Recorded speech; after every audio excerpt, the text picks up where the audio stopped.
Good morning, good afternoon, good evening, wherever you are. Thanks for stopping by again. Today I'm going to add some more information. I'm going to be using some graphs and some charts and what have you.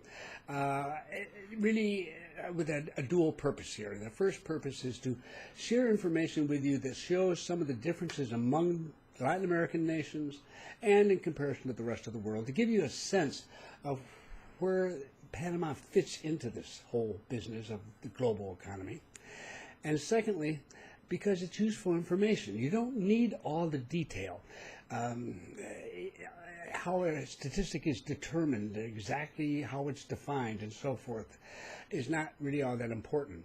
What's important with statistics, as far as I'm concerned, is that you have a basic understanding of what the statistic represents, and you see the results. And you can compare those results with others. Because it's not the number so much that's important.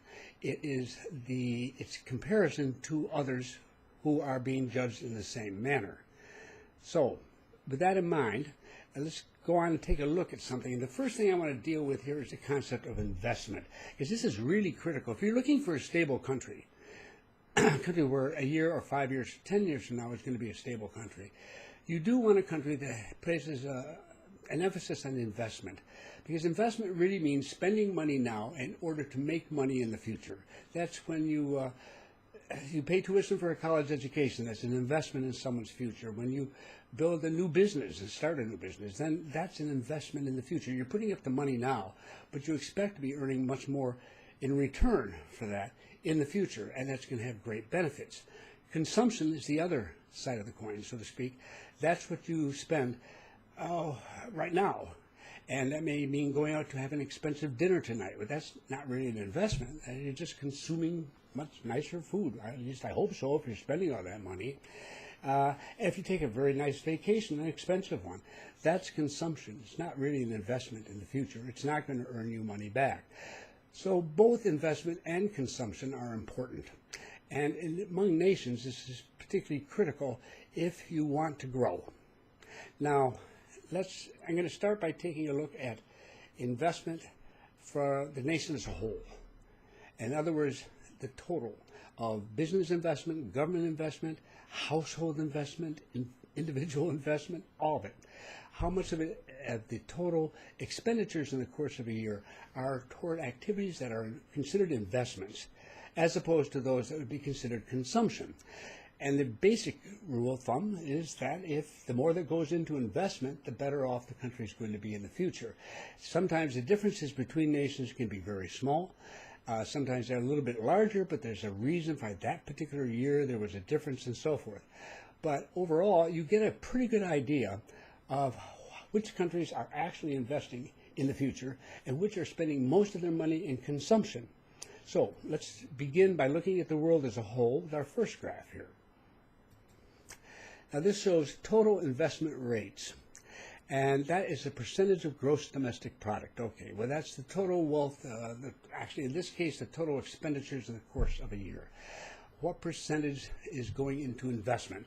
You can assume that the rest of it goes into consumption or similar small or other smaller activities.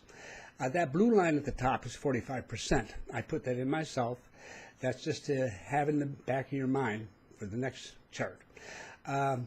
The gray line at the top is doing very well, shows that the nations in what are called emerging Asia are the ones that are particularly investing. They most recently have about 40% there. That little last gray dot is around the 40%, maybe 39%. They're at the high level. The next one down is the Middle East and North Africa. Probably heavily biased to the Middle East in terms of the total amount of money, but nonetheless, they too have higher levels of investment. Below them are what's called emerging Europe, and that would predominantly be Eastern and Southeastern Europe, where substantial amounts of money are being invested as well. Now keep in mind that these are nations often, in Europe particularly, that went through very difficult periods in the past, and they've had to put a considerable amount of money into investment to get back to where they need to be, to catch up, so to speak, with the rest of their continent. So we might expect higher levels of investment there. Asia, of course, that's obviously a center of a great deal of investment. Now the next one down is referred to as the advanced economies. That's sort of this grayish-greenish sort of dot here. The advanced economies are, of course, Europe, Western Europe, particularly North America, Japan, Australia, so forth, and what have you, the so-called wealthy nations and so on. You see much lower levels of investment there.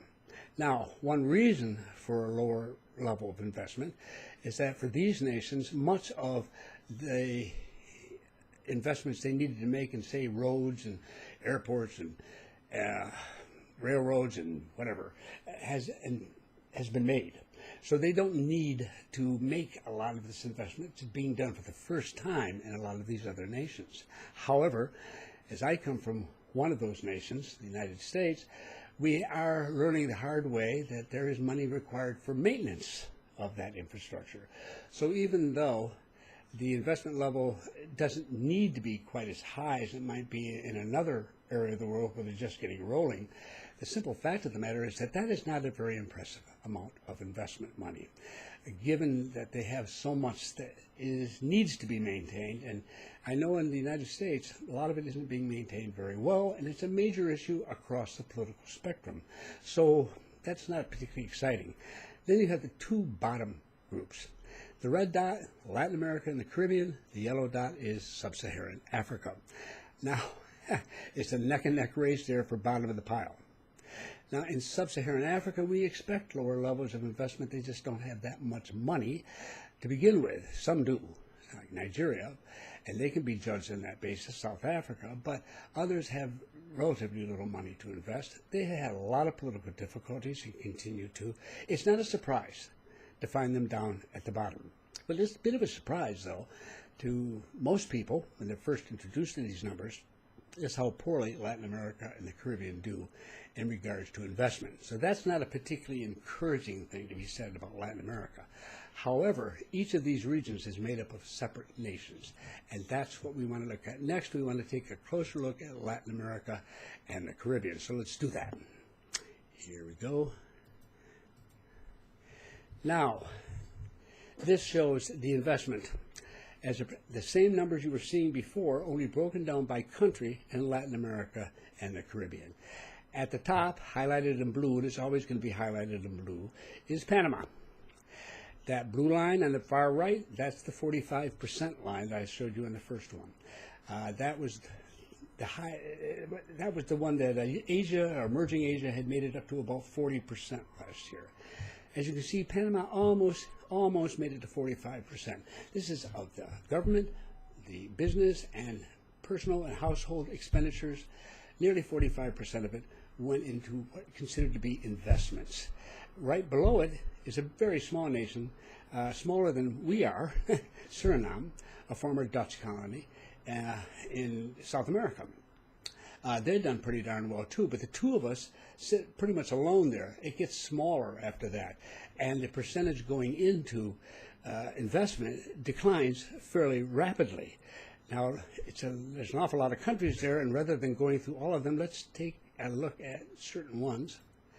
I'm going to look at Panama, again at the top, the two countries with the largest economies and get the most press, that are Brazil and Mexico, and then our two neighbors of Colombia and Costa Rica.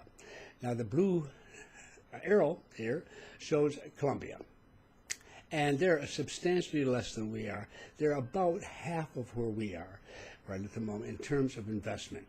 That's a lot less. And Mexico, which is supposedly sees itself, of course, as a much more important economy because of its size, it is down to considerably less than half of what we do. Costa Rica is also very low, far less than half of what we put goes into investment there. And finally, Brazil, which is doing, well, it's at the lowest level of investment of these nations. It gives you a sense of where money is put in Panama. And I often say that Panama is a business country. And in many respects, that sort of disappoints people because they're looking for paradise. They're looking basically for a tourist country, often when they first come and they think you're living there. But this is really a business country, and people really take it very, very seriously. Very important that they make money in the future, and so investment, it just is something that we do here in Panama.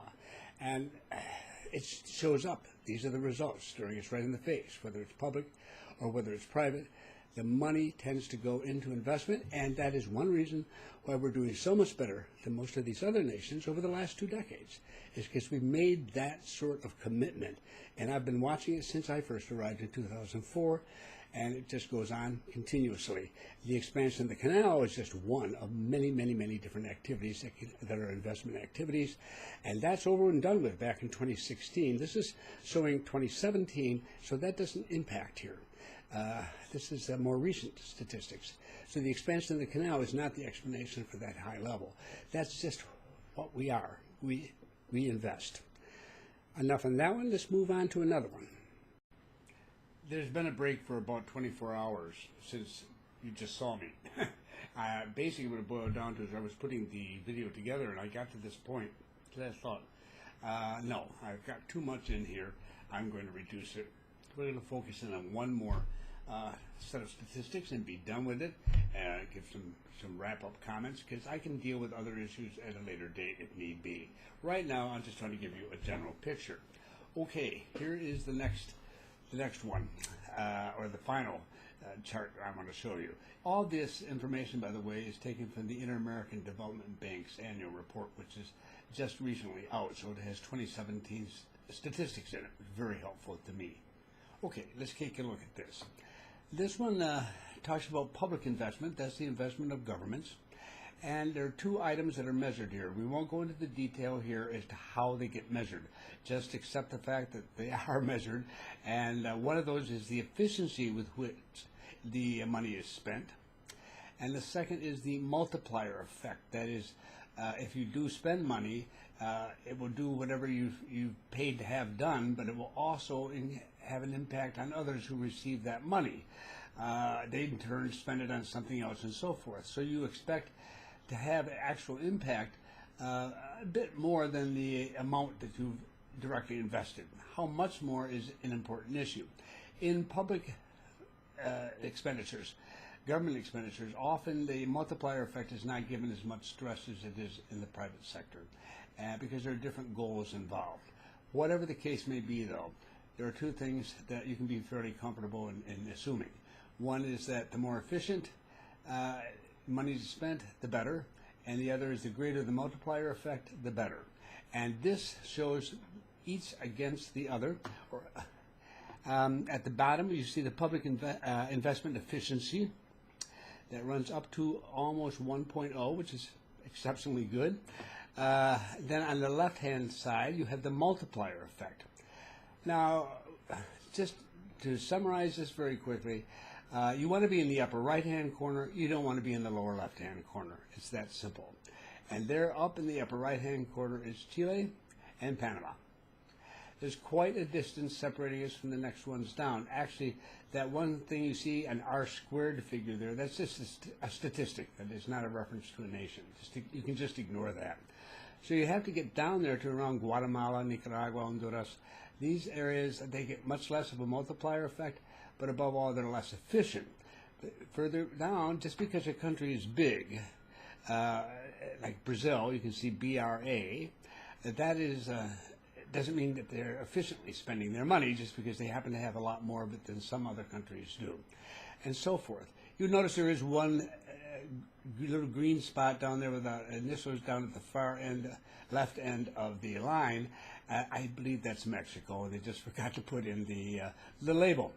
In any event, all I have to do is say, look, again, you want to be in the upper right hand, not the lower left hand, where Venezuela is found, the disaster area right at the moment, and we are where we need to be.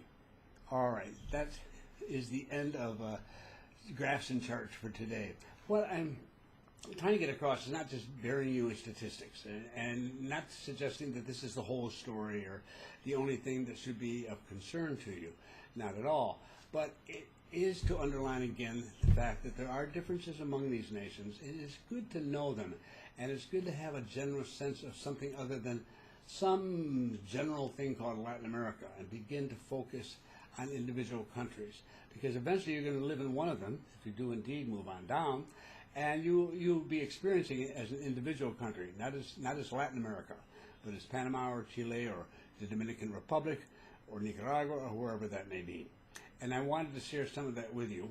Especially when you're a small country like Panama, which after all only has 4 million people in it, no matter how well you may do at many things, you're so small, people just don't spend much attention on you. They don't look at you very often. As a result, people don't know what's going on in a country like Panama. Whereas Brazil, Mexico, these are huge economies, but in terms of per capita wealth, they're much worse off than Panama.